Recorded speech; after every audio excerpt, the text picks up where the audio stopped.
छत्तीसगढ़ विधानसभा के मानसून सत्र का दूसरा दिन भी पहले दिन से ज्यादा आरोप वाला और हंगामेदार रहा है। देखिए तस्वीरें छत्तीसगढ़ विधानसभा की हैं, जहां मानसून सत्र के दूसरे दिन विपक्ष ने सरकार को कई मुद्दों पर घेरने की कोशिश की। सरकार की तरफ से भी विपक्ष के सवालों के जवाब दिए गए। पूर्व सीएम रमन सिंह ने पीएम आवास योजना का मुद्दा उठाया, जिसका जवाब मंत्री मोहम्मद अकबर ने दिया।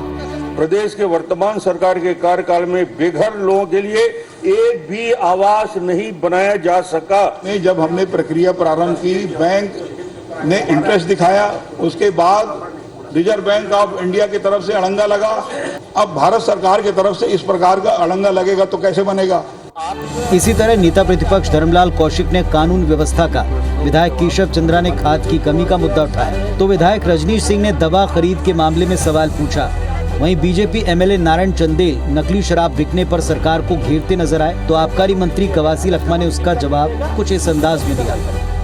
बाहर के लोग, झारखंड, उड़ीसा, आंध्र प्रदेश, महाराष्ट्र, यहाँ का भी शराब खप रहा है और वहाँ के लोग आकर के यहाँ पर दुकानों को संचालित कर रहे हैं। वो लोकल थे, उसको पानी मिला में थोड़ा शामिल हुआ, इसलिए उनके ऊपर, उनके अधिकारी के ऊपर कार्रवाई हुआ और उनको हटा दिया गया। मानसून सत्र का दूसरा दिन आरोपों, सवालों और सफाई के नाम रहा। आपको बता दें, अनुपूरक बजट पर कल चर्चा है। वहीं बीजेपी के अविश्वास प्रस्ताव पर 27 जुलाई को चर्चा होगी। तो जैसा आप जानते हैं, आपको बता चुके हैं कि भारतीय जनता पार्टी का अविश्वास प्रस्ताव ग्राह्य हो चुका है और इस पर 27 जुलाई को सदन में बहस या चर्चा होगी। अविश्वास प्रस्ताव पर बीजेपी कांग्रेस का क्या कहना है, जरा ये भी आपको सुनवाते हैं।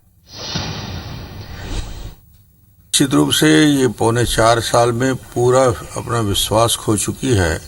बाकी लोग भी असंतुष्ट हैं, तो धीरे धीरे सरकार कि वही असर होगा जो महाराष्ट्र हो। सरकार पूरी सक्षमता के साथ उनकी बिंदुओं का उत्तर देगी और ये अविश्वास प्रस्ताव पूर्णतः ध्वस्त हो जाएगा।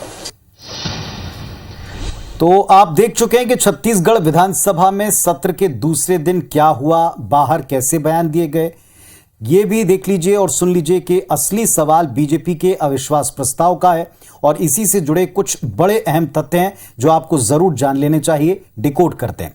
भारतीय जनता पार्टी जानती है कि भूपेश सरकार के पास एक प्रचंड और एक स्पष्ट बहुमत है, फिर बीजेपी ने अविश्वास प्रस्ताव लाने का फैसला किया। अब सवाल उठता है कि अविश्वास प्रस्ताव के माध्यम से बीजेपी किन राजनीतिक लक्ष्यों को प्राप्त करना चाहती। क्या बीजेपी उन सियासी मकसदों को पाने में कामयाब हो पाएगी जिसको लेकर वो ये सब कर रही है। बीजेपी चाहती है कि जनहित के मुद्दों पर सरकार को घेरा जाए। क्या ऐसा वो कर पाएगी? बीजेपी चाहती है जनता के सामने खुद को एक सक्रिय विपक्ष और भूपेश सरकार को असफल करार दे सके। क्या ऐसा कर पाएगी?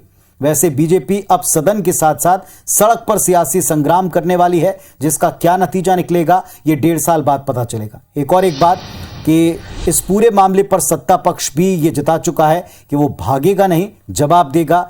यानी सत्ता पक्ष भी जाहिर तौर पर जो पार्टी के भीतर की खींचतान को हाईलाइट किया जा रहा है उसका मुंह तोड़ जवाब देने की तैयारी में है। अब देखना होगा कौन पक्ष सवाल पुरजोर पूछता है या जवाब जोरदार आता है।